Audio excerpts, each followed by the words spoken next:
Allez, sur ce, sans plus de préambule, on va y aller. Alors, sur mon écran, vous voyez que je suis sur une vue que vous connaissez bien, qui est la vue offre. D'accord, donc là, j'ai reçu une demande entrante, je l'ai transformée en offre et donc maintenant, je vais aller très rapidement la calpiner, d'accord? Pour que vous voyez que je fais le dossier de bout en bout. Alors, je vais aller dans ma planification. Je vais faire un calpinage très rapide. Donc là, on a un joli toit. On va poser ma petite zone d'exclusion ici parce qu'on a la cheminée. On va ensuite se dessiner notre zone de pose, donc du sud vers le nord. En général, c'est plus pratique pour gérer les angles. Le passer en trapézoïdal parce que j'ai un toit multipan. Et là, je suis bon. Hop, j'accepte les gens en parallèle. Donc là, j'ai ma zone de toiture. Alors si je voulais être pointilleux, potentiellement j'ai une petite zone d'exclusion ici. Aujourd'hui, l'idée c'est d'aller rapidement. J'ai donc ma zone de toiture. Je vais passer à la planification de mes modules. Et vous voyez là, erreur de débutant. Hop, j'ai oublié de mettre l'inclinaison de mon toit. On y va. Je vais me choisir un panneau. Je vais poser des panneaux de 500. Faire ma mise en page automatique. 2, 3, 5. Il m'en met 5. C'est très bien, on aura une installation à 2,5 kg. Ça a, in fine, peu d'importance pour ce qu'on va regarder ensemble aujourd'hui. Je vais mettre mes micro-onduleurs. Hop là. Tac. Enregistrer. Si je voulais ajouter des composants, je le pourrais. D'accord. Encore une fois, ça a relativement peu d'importance pour aujourd'hui. Je vais quand même mettre mes frais d'installation, enregistrer. Et là, du coup, j'ai les différents éléments, d'accord, de mon calpinage qui sont prêts. Donc, je peux fermer ici. Et ce que vous voyez ici, c'est qu'il y a une option qui s'est rajoutée à droite. C'est la possibilité d'accéder à la déclaration préalable. Donc, là, je vais cliquer sur déclaration préalable et ça va me proposer de générer un PDF. D'accord? Donc, je vais générer mon PDF de DP. Donc là, ce que ça va me sortir, c'est, vous voyez, l'écran, il est partagé en deux. Donc sur la gauche, j'ai différentes sections interactives et sur la droite, je vais avoir une prévisualisation du CERFA. C'est le CERFA officiel sur lequel j'ai le logo, là en l'occurrence du compte de démo. J'ai l'adresse pour laquelle je fais le CERFA. Et vous voyez, donc c'est le document officiel, d'accord, euh, pré-enrichi avec la donnée qui est déjà disponible au dossier. D'accord? Donc là, j'ai déjà le nom, le prénom. Et dans la section à gauche, identité du déclarant, qui correspond à celle que j'ai ici, si j'ouvre, je vois que j'ai bien mon nom, mon prénom. La date de naissance, je ne l'ai pas encore au dossier. Donc, je vais aller la sélectionner, d'accord, avec le petit calendrier. Disons que ce monsieur est né en 1985, le 12 juin, à Tassin, dans la commune où il vit, dans le 69, en France. Donc là, je suis en train de remplir, en fait, les choses qui vont venir s'afficher là. Donc quand je vais enregistrer, ça va me dire que des données ont changé et me demander de rafraîchir mon PDF. D'accord? Donc si je rafraîchis mon PDF, il va me mettre à jour ma prévisualisation. D'accord? Ce qui veut dire que en temps réel, voilà, Olivier Méran, date de naissance, commune, département, pays. Et là, on note la petite coquille de la prévisualisation. D'accord? Donc là, on n'a pas les chiffres dans les bonnes cases. Il faut bien se dire que c'est pas grave. Euh, on- Lorsque l'on va finaliser et télécharger le document, d'accord, les chiffres vont rentrer dans les bonnes cases. OK? C'est juste l'outil de prévisualisation qui a un petit souci qui sera résolu dans les mois qui viennent. Mais en tout cas, pour l'instant, c'est fonctionnel lorsque vous l'exportez et on va le voir à la fin de la présentation. Donc là, j'ai renseigné l'identité du déclarant. Donc, à savoir que on a échangé avec un certain nombre de mairies qui nous ont recommandé de manière générale de remplir en déclarant le nom du client final pour des raisons de gestion, notamment lors d'une cession a posteriori du bien. C'est plus simple de récupérer les documents. Les coordonnées pardon, du déclarant. Donc là, vous voyez, on a le même petit souci, mais qui se règle au moment où on l'exporte. Heu, on a récupéré toutes les informations qui sont enregistrées au dossier, donc adresse, et coordonnées, du déclarant, donc du client final. Et enfin, l'identité et les coordonnées d'une personne autre que, le ou les déclarants, c'est là où donc du coup, vos coordonnées vont être renseignées, d'accord? Donc on a récupéré automatiquement la dénomination de l'entreprise, le numéro de SIRET, la raison sociale, et l'identité de la personne, donc qui correspond à l'identité du compte qui est utilisé, d'accord? C'est la licence qui est utilisée qui va se retranscrire ici, OK? Avec du coup l'adresse, et cetera. Donc tout ça, c'est pré-rempli, OK? Ensuite, concernant le terrain. Le terrain, on est parti, vous récupérez automatiquement heu, les références cadastrales du bien, du client concerné. OK? Donc ça, qu'est-ce que ça veut dire? Ça veut dire plus besoin d'aller sur le site du gouvernement, vous les avez directement ici, d'accord? Encore une fois, les chiffres se mettent au bon endroit lorsqu'on exporte. Ensuite, le projet, donc le descriptif du projet. Donc là, en l'occurrence, on vous précoche travaux sur construction existante, pose de panneaux photovoltaïques sur toiture et on met par défaut la mention installation photovoltaïque en surimposition sur toiture de. Et là, il vous faudra du coup rentrer le nombre de panneaux. Donc là, en l'occurrence, on en avait 5 pour 2,5 kW crête. Très prochainement, on remplira, le 5 et le 2,5 de manière automatique, d'accord? Puisque c'est des informations qu'on peut récupérer au niveau du calpinage qui a été fait sur le dossier. Là, je vais enregistrer. Encore une fois, ça me signale que de nouvelles données sont disponibles, que je peux donc rafraîchir mon PDF pour avoir les dernières données à jour. Donc là, il est en train de se rafraîchir. En dessous, vous voyez, il y a la prochaine section, c'est l'engagement du déclarant. Donc là, vous voyez, 5 panneaux, 2,5 kW crête. Super. L'engagement du déclarant, c'est la signature. D'accord? Donc, le lieu, la date et le nom. Euh, Sachant que là, c'est le nom de l'installateur, d'accord, qui est utilisé. Vous pouvez le remplacer ici et ça se remplacera à droite. D'accord? Donc, si là, c'est du coup Olivier Véméran qui signe et que j'enregistre, je rafraîchis et je vais récupérer du coup la signature d'Olivier Méran. Vous avez également la possibilité, si jamais, parce que certaines mairies extrêmement pointilleuses exigent une signature manuscrite. D'accord? Vous voyez, là on le fait, on simule la signature manuscrite. Vous avez la possibilité aussi d'exporter sans signature, d'accord? Si je supprime le nom de Monsieur Méran et que j'enregistre, qu'ensuite je viens rafraîchir, heu, je vais tout simplement avoir une case vierge, d'accord? Donc qui permet de signer manuellement avant de l'envoyer à la mairie si besoin, ou alors si vous avez votre signature manuscrite enregistrée sur votre ordinateur, de l'ajouter une fois que le PDF est exporté. Ensuite, on va passer dans les fameuses DP. Alors, les DP, on va avancer un petit peu. Donc là, on a la liste, la fameuse liste et on arrive au DP1, donc plan de situation. Donc là, vous voyez que par défaut, elle est cochée comme affichée.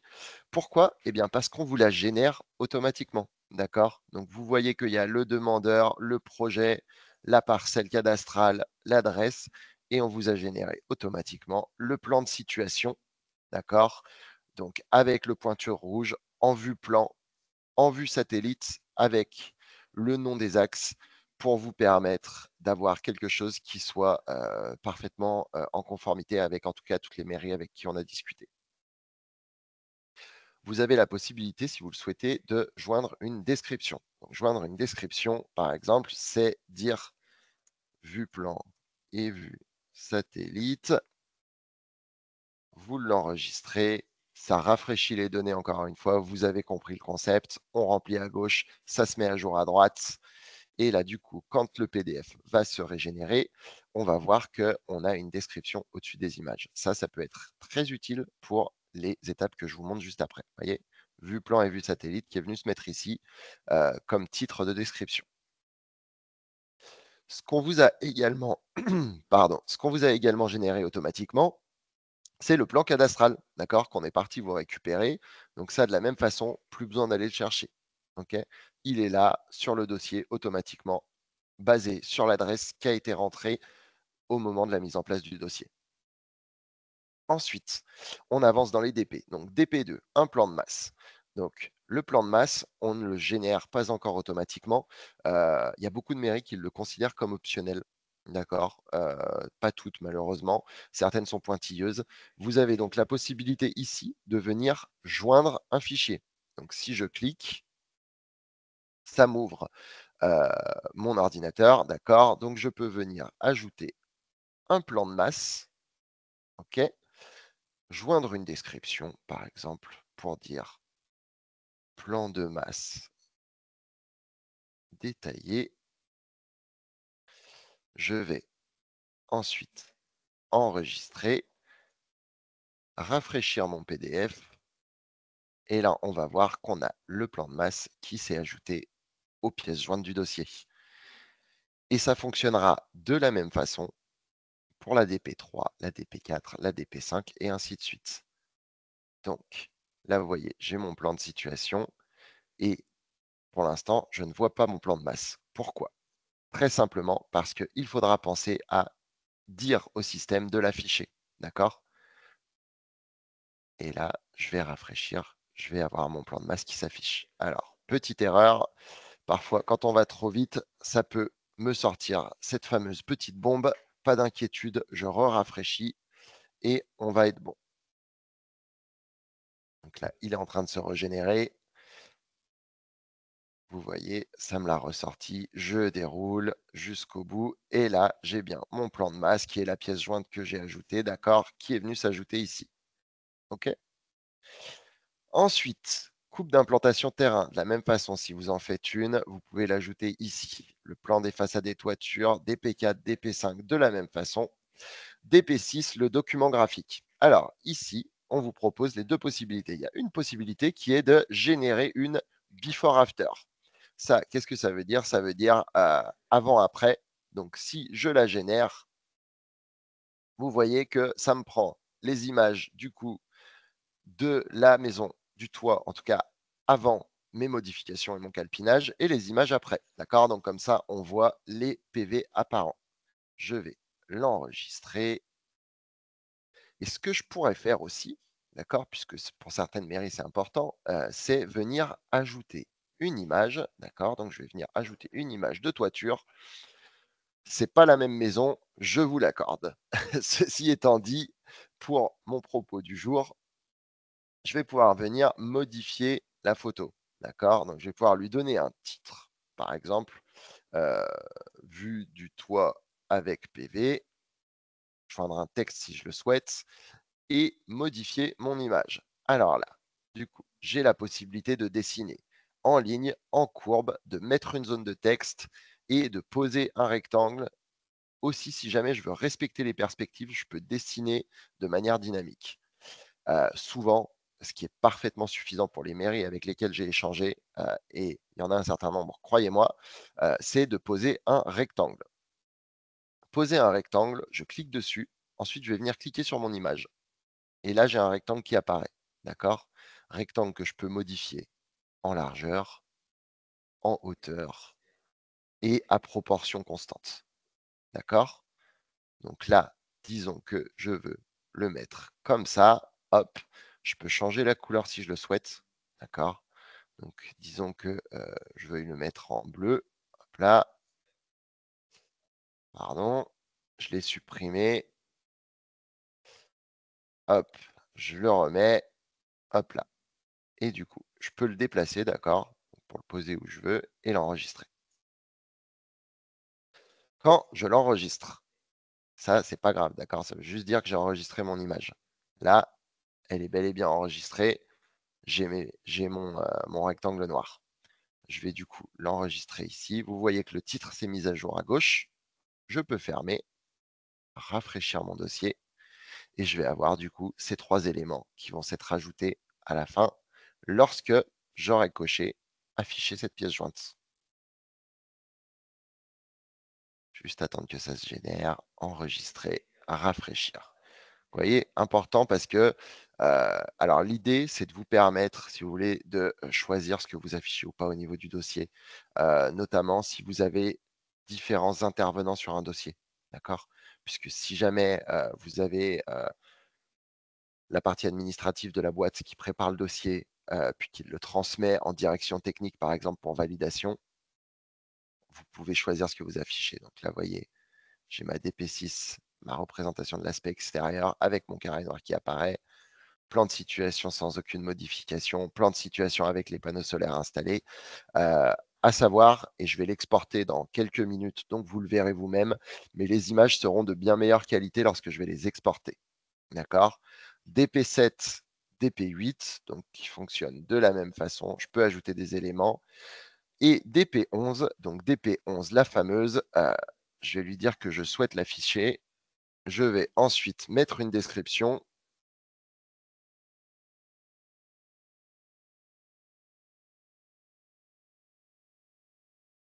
Ici, l'idée, c'est que c'est un champ de texte parce que c'est là où vous allez pouvoir faire votre notice de matériaux. D'accord? Donc, si je veux mettre panneaux français bifaciaux, hop là, j'enregistre.